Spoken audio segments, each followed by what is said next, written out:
Hello everyone, চলে এসেছি আজকে আবার একটা নতুন ব্লগ নিয়ে। আজকের ব্লগ হলো পোস্টার মেকিংয়ের গল্প। প্রথমে আমরা মার্কেটিং করে চা খেয়ে চলে যাই ফ্রেন্ডসের রুমে এবং সেখানে থালা বাটি সব নিয়ে বসে যাই। তো আমাদের ফার্স্ট ডেটা ছিল শুধুমাত্র গ্রুপ ডিসকাশন করার ডে। কীভাবে বানাবো, কী বানাবো এইসব নিয়ে আমাদের স্টার্ট হয়ে যায় ডিসকাশান এবং ফাইনালি সেকেন্ড ডে থেকে কাজ স্টার্ট করে দিই। তো আমরা ডেলি ডিউটি করে রাত 2-3টে অবধি জোর কদমে কাজ করতে শুরু করে দিই। আমাদের পোস্টারের টপিক ছিল ইম্পর্টেন্স অফ হ্যান্ড হাইজিন, আর আমাদের মেন থিম ছিল one earth is divided into two side, clean earth is free from all disease and another side dirty earth full of disease, hand washing steps, আরও অনেক কিছু। তো আমি ছোট্ট ভিডিওটাতে পুরো সব কিছু এক্সপ্লেন করতে পারবো না। তো এটাই বলবো, আমাদের একসাথে কাজ করে প্রজেক্টটাকে বানাতে ভীষণ মজা হয়েছে এবং আমরা অনেকটা হার্ডওয়ার্ক করেছিলাম।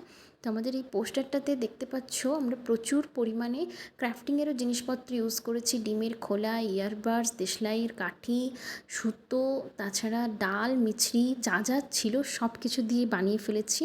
এবং ফাইনালি 3জন জাজ আসে, যাদের সামনে আমাদেরকে পোস্টারটা এক্সপ্লেন করতে হয়।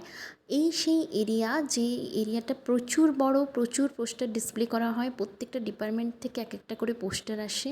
প্রত্যেকটা পোস্টারই ভীষণ সুন্দর এবং ইউনিক এবং এক একটা এক এক রকমের মেসেজ দেয়।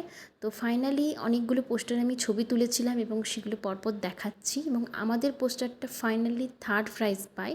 তো নেক্সট আমাদেরকে ওয়ার্ল্ড হ্যান্ড হাইজিন ডে 5 মে, সেটাতে 3rd মে সেলিব্রেট করে আমাদের প্রাইজ দেওয়া হয়। ওই দিন নাচ, গান এবং আরও অনেক অনুষ্ঠান হয়। অনুষ্ঠানগুলো বেশ সুন্দর লাগছিল। নাচের প্রত্যেকটা স্টেপস হ্যান্ড ওয়াশিংয়ের স্টেপসগুলোকে দিয়ে বানানো হয়। এই হলো প্রাইজ।